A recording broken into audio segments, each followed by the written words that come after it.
بسم الله الرحمن الرحيم. اللهم صل على محمد وآل محمد. السلام عليك يا وارث آدم صفوة الله. السلام عليك يا وارث نوح النبي الله. السلام عليك يا وارث إبراهيم خليل الله. السلام عليك يا وارث موسى كليم الله. السلام عليك يا وارث عيسى روح الله. السلام عليك يا وارث محمد حبيب الله. السلام عليك يا وارث أمير المؤمنين ولي الله.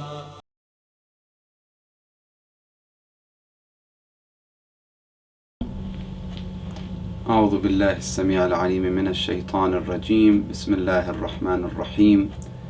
ومن أحسن قولا ممن دعا إلى الله. Ce verset coranique, il nous parle de la meilleure personne qui peut faire la meilleure chose dans ce bas monde. Et cette chose est l'appel envers Allah, envers Dieu. Il dit: qui est meilleur que celui qui appelle les gens envers Allah subhanahu wa ta'ala. Depuis le premier prophète, Adam, et jusqu'au Noé et Moussa, Ibrahim, Jésus, tous les prophètes, ils avaient le même message. Toujours appeler les gens envers Allah. Qu'est-ce qui veut dire appeler les gens vers Allah? C'est réveiller l'amour de Dieu dans le cœur des gens. Réveiller cette fatra qui veut dire l'amour interne dans le cœur. Donc, le prophète Nuh, par exemple, Noé, quand il était venu, il était très faible au niveau de calcul matériel, quand on voit très peu de gens avec lui. Mais il avait qu'une chose à dire: venez envers Allah, Allah qui vous a créé, Allah qui vous a aimé, Allah qui vous a donné toutes ces subsistances. Après, Abraham, le prophète, aussi, il était très seul à son époque, mais quand même il a fait ses efforts, et le Coran, il dit Kana Ibrahim Ummah. Il était tout un peuple lui-même. Pourquoi lui-même un peuple? Parce qu'il avait une sincérité. Même au niveau de matériel, quand on a un projet, on a une sincérité, on a tout notre amour pour ce projet, on devient très fort. Après, Moussa aussi également, quand il sentait qu'il a des difficultés pour l'appel envers Allah subhanahu wa ta'ala, qu'est-ce qu'il a demandé à Allah dans le Coran toujours? Il a demandé l'aide pour avoir un frère qui l'aide dans sa vie. Et il a demandé à Allah: mon Dieu, aide-moi avec l'aide de mon frère Haroun. Après le Jésus-Christ aussi, Isa alayhi salam, également la même chose. Il a commencé son appel vers Allah subhanahu wa ta'ala. Même s'il était très dans un danger très très grave à son époque. Il était dans un danger, mais quand même, il a fait ses efforts, il avait son projet, et il voulait sauver le cœur des gens vers Allah. Jusqu'au notre prophète, sallallahu alayhi wa sallam, le prophète Muhammad, qui est venu pour sortir les gens de ténèbres, de l'ignorance, vers Allah. Les gens à l'époque, ils tuaient les filles, ils tuaient les gens pour manger, pour vivre. C'était leur méthode de vie, leur manière de vie. Le prophète, il est venu, il les a sortis de tout ça envers la justice, le respect, même l'égalité. Une femme avait aucun respect à l'époque, juste avant le prophète. Mais le prophète, il est venu, il a dit: une femme, c'est une fleur. Ne mettez pas beaucoup de difficultés pour une fleur. sachez qu'une fleur, elle ne peut pas supporter la difficulté. Pour les guerres, non, une femme, elle ne doit pas partir, etc., etc. Après, la famille de prophètes, les gens de la maison de prophète, Amir al-Mu'minin, Imam Ali, le premier imam, jusqu'au Karbala, Imam Hussein. Et c'est notre sujet. Imam Hussein, salamullah alayh, il avait qu'une chose à dire. Il a dit, moi je patiente, moi j'ai aucun problème, j'ai aucun problème et j'aime pas sortir pour faire la guerre, pour faire des problèmes. Malheureusement aujourd'hui il y a certains qui disent pourquoi il n'est pas resté à Médine. Mais Imam Hussein il a donné la réponse avec une phrase très connue. Je ne suis pas sorti parce que j'aime ce bas monde, ou j'aime le gouvernement, ou j'aime être gouverneur. Je suis sorti pour appeler les gens vers le bien et interdire le blâmable ou les mauvais. C'est ça le message de Imam Hussein. Quand il est sorti, il a vu à son époque le chef des musulmans, Yazid, il avait un projet très dangereux. Il était en train de détruire tout ce que le prophète Mohammed, et avant lui Jésus, et avant lui Moïse, avant lui tous les prophètes d'avant, ils avaient construit. Il voulait tout détruire. Comment? En disant, faites votre vie, amusez-vous, et après il y aura l'au-delà ou il n'y aura pas. Qui a dit il y en a? Qui a dit vraiment il y a paradis? Qui a dit il y a vraiment l'enfer? Amusez-vous dans ce bas monde. Même si quelqu'un il veut apprendre la science, même si quelqu'un il veut servir les gens, il doit penser à une chose. Ce bas monde, ce n'est pas l'éternité. On ne va pas rester dans ce bas monde jusqu'à l'éternel. Ce bas monde, c'est le champ pour se préparer pour l'au-delà. Et c'est le message de Jésus, avant lui Moïse et tous les prophètes jusqu'au Adam. Et donc on revient de Adam jusqu'au prophète Mohammed sallallahu alayhi wa sallam. Toujours c'est le même message.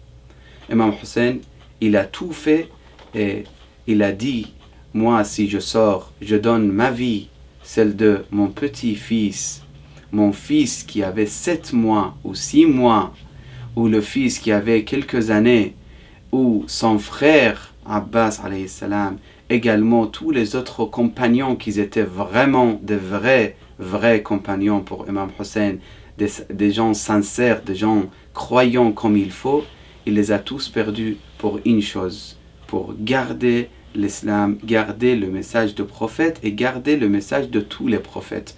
Parce que nous on comprend une chose, le prophète Mohammed, il n'a pas inventé une autre croyance, il a continué la croyance de tous les prophètes d'avant. Donc, qu'est-ce qui s'est passé? Ils l'ont tué, Imam Hussein.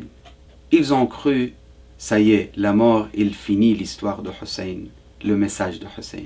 Mais ce n'était pas vrai. 1300 ans, ils passent, et quelques, 13 siècles et quelques, ils passent, les gens partout, de l'est à l'ouest, tout le monde pense à Hussein le jour de Ashura, le jour de martyr de Imam Hussein.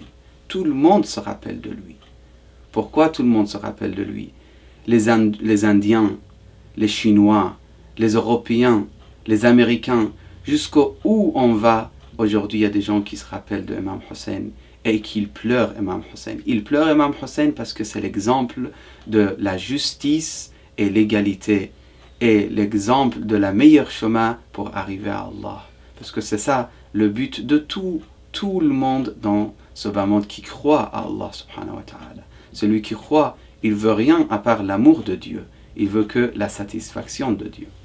Donc, ils l'ont tué, ils l'ont coupé sa tête. Il était dans la présence de Yazid, le maître ou le chef de musulmans à l'époque, à Damas. Quand il était mis la tête devant lui, un Romain chrétien, il était un père chrétien, il était présent. Il a dit au Yazid, c'est la tête de qui? Yazid, il a senti, ce n'est pas la peine de lui dire exactement c'est de la tête de qui. Il a dit, ce n'est pas important. Laisse cette question. Le chrétien, il n'a pas accepté, il a insisté.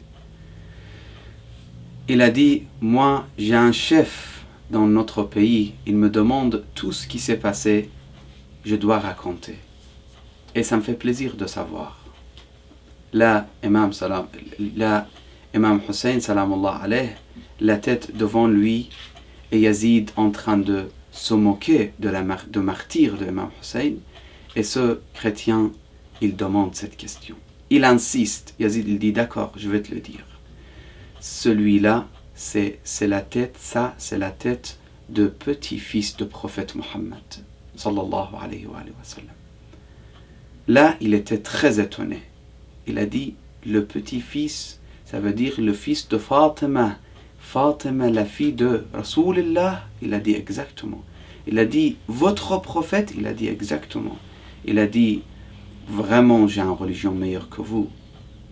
Ma religion est meilleure. Il avait le cœur blessé, ce chrétien, parce qu'il avait le vrai amour de Dieu. Il a dit, moi, je te raconte une chose, ô Yazid. Les chrétiens, jusqu'à aujourd'hui, ils visitent, ils vont pour pèlerinage à une église très loin, énormément loin.